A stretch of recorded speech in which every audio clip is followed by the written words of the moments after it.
Bonjour, vous allez visionner donc une vidéo qui appartient à un article et qui lui-même appartient à un ensemble, je dirais, d'articles qui ont été regroupés sous forme de cours dans le blog 3-4-5D, le rassemblement.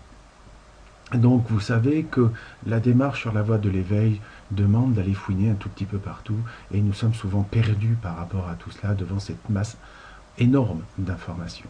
Donc à ce titre, sur ce blog, vous aurez la possibilité de pouvoir, je dirais, aller à votre rythme en regardant par exemple quels sont les préalables au cours, le cours lui-même divisé en 12 chapitres, ainsi qu'avec les suppléments.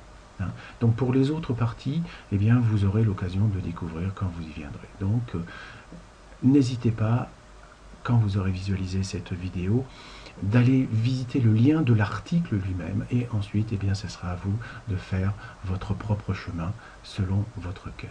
Merci, au revoir.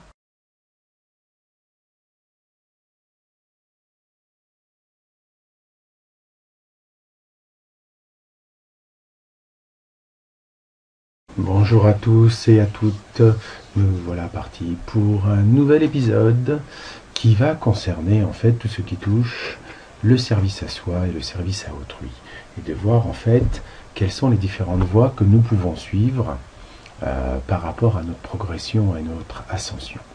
Donc là je reprends comme d'habitude ma double pyramide, donc celle du temps, qui est donc ce qu'on appelle la source, qui est donc un féminin, et que nous allons voir correspond au service à autrui, ainsi que notre pyramide du temps, de l'espace, excusez-moi, qui est la matière tout simplement. Donc, je rappelle que l'ensemble de ces deux pyramides constitue une réalité. Donc, c'est une réalité matérielle dans laquelle vient s'insérer de l'information, entre guillemets. Donc, il n'y a pas un seul plan où il n'y a pas ces deux composantes. Puisque, comme je vous ai dit, l'univers est duel. Donc quand nous faisons pénétrer ces deux pyramides l'une par rapport à l'autre, au milieu, nous allons dégager ce qu'on appelle le fameux octaèdre, que je représente ici, que l'on peut bien sûr complètement superposer à ce niveau-là, où nous allons retrouver effectivement l'équilibre complet entre la partie haute et la partie basse, où nous allons avoir en fait ce qu'on appelle les polarités complémentaires, c'est-à-dire celles qui sont ici donc un féminin masculin qu'on va appeler le soi supérieur, et la petite pyramide inversée ici qui est donc le masculin féminin qui va être le soi inférieur. Donc on comprend bien que notre particule d'esprit qui est au centre va déterminer en fait ce que l'on appelle le soi. Quand je dis le soi, on va dire, là c'est le petit soi, mais on pourrait faire la même musique au niveau du grand soi. Néanmoins, par rapport à ce que je vais vous exposer maintenant, je m'intéresse plutôt à ce qu'on appelle au sous-sous logos, c'est-à-dire à ce qui correspond à une incarnation véritablement, et non pas au-dessus. Puisque au-dessus, il n'y a plus de différenciation à ce niveau, pour la simple et bonne raison, c'est que la matière en elle-même, on parlera bien sûr en notion d'espace, mais pas forcément de matière dans le sens où nous le comprenons aujourd'hui. Donc, ici j'ai représenté donc le moi, ce que j'ai appelé le moi, la différence du nous, parce que ça, quand on voit que c'est les mêmes polarités, masculin, masculin, féminin, féminin, c'est le nous. Donc ça va être le service à autrui, alors que le moi, c'est le service à soi, c'est-à-dire à ces différents soi. Donc, quelque part, quand je dis moi, j'ai l'impression que je suis le centre de tout ce que je suis, et donc il va correspondre au soi supérieur qu'on appelle l'esprit en règle générale, le soi inférieur, l'âme, enfin tout ce qui va permettre de penser à nous en tant qu'individus, je dirais séparés, individualisés on va dire. Voilà. Alors que ici, la pyramide du temps, c'est du côté féminin, c'est la source, donc c'est ce que généralement les gens ils appellent Dieu, et qui est donc le service à autrui. Effectivement, il est là pour nous donner un coup de main. Je ne sais pas si vous le savez, mais c'est comme ça. Ensuite, eh bien, l'espace masculin, bah, lui c'est pareil, hein. L'espace c'est le masculin, c'est donc la matière, c'est donc le corps, et c'est les services à autrui. Car effectivement, je vous rappelle que votre corps est à votre service. Hein, il ne fait pas sa tête, il ne fait pas la gueule, il ne fait rien du tout, il est toujours à votre service, et il expirera toujours à votre service. C'est pour ça qu'il faut avoir un brin de respect par rapport à lui, en ne lui faisant pas subir, on va dire, des choses un petit peu trop idiotes et stupides. Bref, passons à la suite, où j'ai représenté, sous une forme, je dirais, plus condensée et à plat d'une certaine manière, et bien selon toujours cette règle, hein, du autour, du dedans et du sur. Hein. Donc ça c'est quelque chose dont j'ai parlé il y a déjà pas mal de temps, parce que vous avez effectivement ce qu'il y a autour de l'octaèdre, et donc qui va concerner le service à autrui, donc c'est à l'extérieur de vous, c'est votre environnement, où vous allez dire je travaille pour les autres et je construis pour l'ensemble.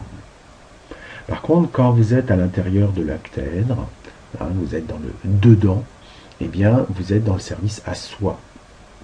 C'est-à-dire, vous regardez à l'intérieur, vous dites, je travaille pour moi et je me construis en tant qu'entité, hein, et non pas pour l'ensemble. Et puis ensuite, eh bien, vous avez effectivement cet octaèdre que j'ai représenté dans l'espace, qui est le sur, hein, c'est un peu comme la peau de tambour, c'est quelque part votre conscience d'une certaine manière. Donc c'est la surface extérieure, c'est votre conscience, et c'est ce qu'on va aussi appeler mon ego. Voilà pourquoi on ne peut pas séparer l'ego de ce que l'on est, puisque c'est lui qui permet en fait de rassembler les deux pyramides inversées. Hein. Donc on verra, en mettant par exemple la prochaine figure juste à côté, eh bien nous verrons qu'il y a effectivement le mental ego et le cœur ego. Ça c'est très important à le comprendre. Et donc sur cette partie-là, eh bien je vous ai montré avec d'autres mots, entre guillemets, ce dont on parle. En effet, donc la partie ici féminine, hein, que j'appelle la 4D+, hein, eh bien ça s'appelle l'aide du cœur. Alors que là, on serait dans l'aide matérielle. Hein. Donc ici, on est dans l'aide de la vibration, que l'on appelle communément la compassion. Tout simplement. Alors cette compassion fonctionnera à merveille à la seule condition qui est de la sagesse. Parce que l'esprit et la sagesse sont forcément reliés. Votre soi supérieur est bien lui aussi sage. D'accord, hein? Donc c'est ce que j'appelle la 4D. Nous allons devenir sages. Et donc quand on arrive de la 3D, on est bien sûr dans l'aide extérieure, qu'on appelle l'altruisme, en opposition à l'égoïsme. Hein? C'est de la 3D pure, hein, tout simplement. Et quand nous passons au niveau du mental, hein, puisqu'ici on est dans le cœur, je vous signale, quand nous passons au niveau du mental, on appelle ça tout simplement la raison. Donc être raisonnable, c'est dire je peux profiter de l'environnement et de la vie, mais il faut que je sois raisonnable, dans le sens qu'il ne faut pas dépasser certaines limites, surtout par rapport à votre corps. Et on va voir que la raison a bien sûr un lien avec la sagesse. Donc, dans un premier temps, dans l'évolution, comme nous avons vu lors d'un article précédent, il y a une évolution de la 3D, 3D+, 4D, 4D+. C'est-à-dire que, dans un premier temps, nous sommes effectivement dans l'aide matérielle, dans l'altruisme, qui permet tout simplement de faire partie d'une tribu, d'un clan, puisque je vous rappelle, cette 3D correspond à l'animal. Et donc cet animal, quand il devient évolué, eh bien, il va effectivement passer au stade de la raison. Il va être raisonnable, hein, puisqu'il commence à exercer ce qu'on appelle son libre arbitre, ce qui n'est pas le cas par rapport à un animal.